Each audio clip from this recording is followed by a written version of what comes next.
woman. So Mayor Bowser, what is a woman? I'm a woman. Are you a woman? 100%. Okay. 100%. I'm a woman. You're looking at one. Okay, good. Do you know what that means? No, you don't know what that means. So Chapter 14D of the D.C. Code establishes the commission. I'm happy to answer questions. Mr. Chairman, I'm going to reclaim my time. This is not her time, it's my time. You can be quiet as I ask you questions, and then you can answer them. And then you can answer them. I'm not, Mr. Chairman, this is my time, not hers. I'd like to reclaim my time. Let's make good use of the time, Ms. Mace. I'm making very good use of my time. And you're making my point. You're the mayor of D.C., and you don't even know your own code of laws. What is a birthing person? Can men become women? Can a man become a woman? Yeah. Can a man become a woman? Ms. Yes Mace. or no? Can a man become a woman? Yes or no? Welcome back. Today, I've got to walk you through a congressional hearing that turned the heat all the way up in Washington, D.C. If you thought government hearings were all boring speeches and political theater, you haven't seen what just happened between Rep. Nancy Mace and D.C. Mayor Muriel Bowser. So, here's the scene. Rep. Mace comes in, code book in hand, laser-focused. She lays out her case. D.C., under its current leadership, has become a testing ground for DEI-driven governance and radical gender ideology. According to Mace, those policies, they're not just buzzwords, they've led to real consequences. Government-sanctioned racial discrimination, women's protections, chipped away. And she's not just venting. Mace reminds everyone, Congress actually has the power to make the rules for D.C., and she intends to use it, promising new legislation to strip out DEI and gender-based language from D.C. law.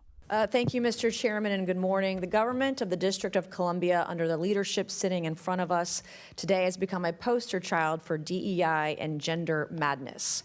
This has led to government. Mr. Chairman, this is not a concert. This audience can just settle down. Stop the clock, and the gentlelady's right. Under the rules of the House, the chairman is responsible for maintaining order and preserving decorum in the committee room. I expect audience members to be respectful of the committee, so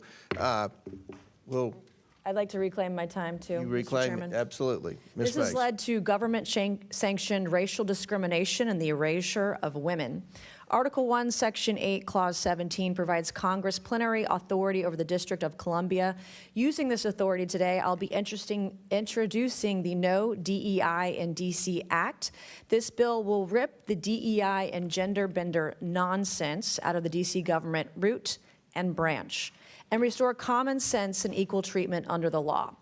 As the individuals charged with writing D.C. laws, signing D.C. laws, and enforcing D.C.'s laws, we have some questions for you on the meanings of some of the curious terms we have found in the D.C. Code. My first question for Mayor Bowser, it's yes or no. The D.C. Code makes numerous references to, quote, structural or institutional racism. Do you believe the D.C. government is structurally or institutionally racist? Yes or no? Yes or no? Is D.C. government racist, institutionally racist? Yes or no? All right, you can't answer the question. So my next question for Mayor Bowser, since you're going to sit there and placate or just be quiet, in Section 7-1234.02 of D.C. Code, you use the phrase child welfare involved birthing people. Child welfare involved birthing people. Can you explain to me what this means? I'm not that familiar with that part of the code. Okay, and so you don't know. In Section 7-1234.02 of D.C. Code, you use the phrase justice involved incarcerated and homeless birthing people and their non-birthing partners. Can you explain to this committee what that means? Again, I would have to see the whole section. You don't know. You're literally the mayor of D.C., and you don't know your own code of laws. Well, I don't know All right, them one thing we verbatim. noticed the D.C. Code struggles to define is the term woman. So, Mayor Bowser, what is a woman? I'm a woman. Are you a woman? 100%. Okay. 100%. I'm a woman. You're looking at one. Okay, good. You actually, in Section 3-703 of the D.C. Code, you use the phrase, the intersectionality of gender and race to create unique dynamics and effects. Can you explain what this means to the committee? Where is that, ma'am? Section 3-703 of the DC Code. Do you know what that means? No, Could you give don't me know the what that means. title So of the- Chapter 14D of the DC Code establishes Mr. the Chairman, commission. I'm happy to answer questions. Mr. but Chairman, I'm going to can't- reclaim my time. This is not her time, it's my time. You can be quiet as I ask you Chair questions, and then you can recognizes answer them. Ms. And then Mace. you can If answer you them. would give, I'm not, Mr. Chairman, this is my time, not hers. I'd like to reclaim my time. let's make good use of the time, Ms. Chair Mace. I'm making very good Chair use of my recognizes time. Ms. There Mace. is- You're Ms. Mace making has my the point. floor. You're the mayor of DC, and you don't even know your own code of laws. What is a birthing person? I would assume it's someone who gives birth. All right. Why don't you use, are these women, are these moms? Do you think it's appropriate to call them birthing person? Can a man birth a person? Well, Be a that's birthing what I person? would call it, but I don't write all the laws, and I'm not familiar with every Can section. men get pregnant? No. Can men become women? Can a man become a woman? Yeah. Can a man become a woman? Miss Yes Mace, or no? Can a man become a woman? Yes or no? Miss Mace, I'm not here Okay, to my talk next about question, that. Chapter 14D of the DC Code establishes the Commission on Reparations and a reparations fund to provide eligible African Americans monetary reparations or other forms of redress. Is it the position of DC government benefits should be provided to individuals on the basis of race? I believe that the legislation requires a study. Okay, I'm asking you, is it the position of the DC government that government benefits should be provided on the basis of race? If you're is the referring to question. that legislation, I believe it requires a study. Okay, I'm asking you a question. Do you believe that government benefits should be given out on the basis of race? That is the question. This is the third time I'm asking. We have any number of benefits programs, and eligibility is Okay. established. You're not answering per- any of these per program. questions. I'll give it to you. You're slick. In Section 2-1383 of the DC Code, you use the phrase social value of the LGBTQ community business economy to the district. Can you explain what this means to the committee?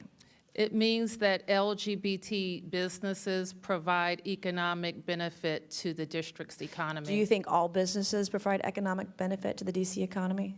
They should, or they would be out of business. Yeah, of course. All right, thank you, Mr. Chairman. I yield back. Her goal? Restore equal treatment. Bring back common sense. But then, things get even sharper. Mace turns to Mayor Bowser and starts asking yes or no questions. Does the DC government believe it's structurally racist? The mayor won't answer. Mace tries again. Still, nothing. This back and forth keeps repeating, especially when Mace points to phrases in the law like child welfare involved birthing people and justice involved incarcerated and homeless birthing people. When asked to explain what those mean, the mayor admits she doesn't know. That's when it hits. The mayor of DC can't explain language in her own city's laws, and then, the question that defined everything. Mace notes the DC Code avoids defining the word woman. She asks, point blank, what is a woman? The mayor says, I'm a woman. Mace presses, can a man become a woman? Silence. No clear answer. A basic definition, once obvious to everyone, is suddenly too hot to touch. If moments like this matter to you and you want more real-deal congressional accountability, hit that subscribe button now. But Mace isn't done. She shifts to race-based government benefits, specifically DC's Reparations Fund. Should government benefits be handed out by race? Again, the mayor dodges. She talks about studies but never answers directly. And every time Mace asks, the answer stays fuzzy. To Mace, that's the problem. Ideology is trumping equal treatment under the law.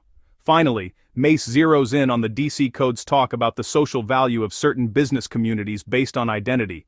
She asks, shouldn't all businesses matter, no matter who owns them? Once again, no clear response. So, here's what I took away. This wasn't about political drama, it was about accountability. Clear questions, clear answers, that's what citizens deserve. But when leaders dodge, and definitions get murky, who's really in charge? Common sense or ideology? That's the question this hearing leaves us with.